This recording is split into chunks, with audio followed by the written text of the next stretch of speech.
When hiring, many leaders instinctively choose people who resemble them, similar backgrounds, similar ways of thinking. But is that really the path to success?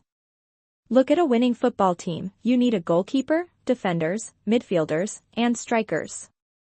Or, those with great technical skills, some being extra fast, others robust and physically strong. Each has a specific job.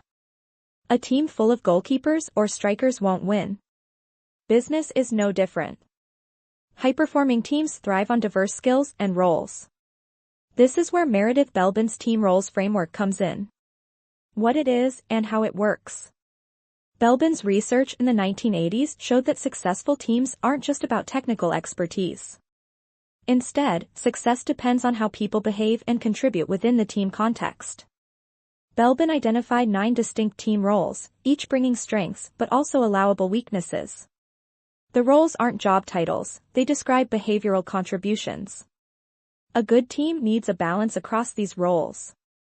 Not everyone needs to cover all 9, rather, the combination must match the team's purpose and task. The 9 Belbin Team Roles. Belbin grouped these roles into 3 categories: action-oriented, people-oriented, and thought-oriented. Let's go through them. Action-oriented roles. Shaper, dynamic, thrives under pressure, challenges the team to improve. They push for results but can sometimes be argumentative or impatient. Implementer, turns ideas into practical actions, organized and reliable. Their weakness? Sometimes inflexible or resistant to change. Completer-finisher, detail-focused perfectionists, ensuring quality and deadlines. They catch errors others miss but can overworry or struggle with delegation. People-oriented roles. Coordinator, natural chairperson who clarifies goals, delegates effectively, and builds consensus. They can sometimes be seen as offloading too much work. Teamworker, supportive and diplomatic, helps team members get along. They're great peacemakers but may avoid tough decisions. Resource investigator, extroverted networker, explores opportunities, and brings in contacts. Can lose focus or drop enthusiasm after the initial excitement. Thought-oriented roles. Plant, creative innovator, comes up with original ideas and solutions. However, they may be impractical or forget small details. Monitor evaluator, logical and impartial thinker, evaluates ideas critically and prevents rash decisions. Weakness? They can appear overly critical or lack enthusiasm. Specialist, brings deep expertise in a specific area. Their risk is becoming too narrowly focused or disconnected from the bigger picture. Notice how each role has strengths and weaknesses. This makes balance essential. Too many shapers create conflict, too many plants generate ideas but no action. Practical application for leaders, building a high-performing team. Belbin's framework helps leaders design teams intentionally instead of relying on gut feeling. Here's how. Define the task clearly. What's the purpose?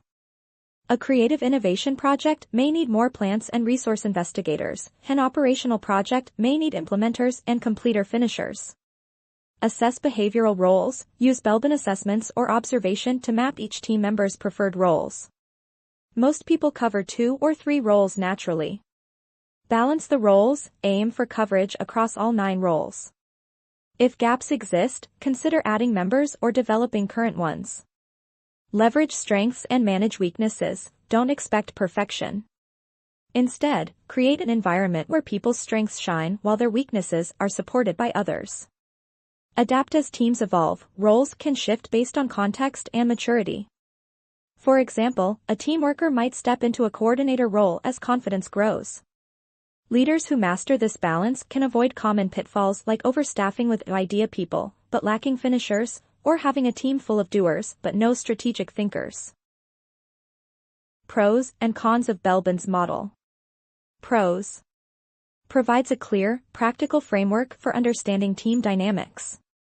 Highlights the importance of behavioral diversity, not just technical skill. Helps leaders identify gaps and potential conflicts early. Cons. Shouldn't be used rigidly. People aren't confined to one role.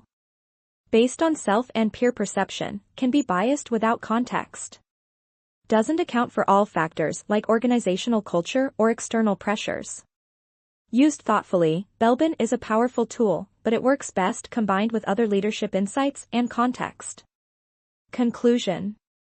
Building a high-performing team isn't about cloning yourself.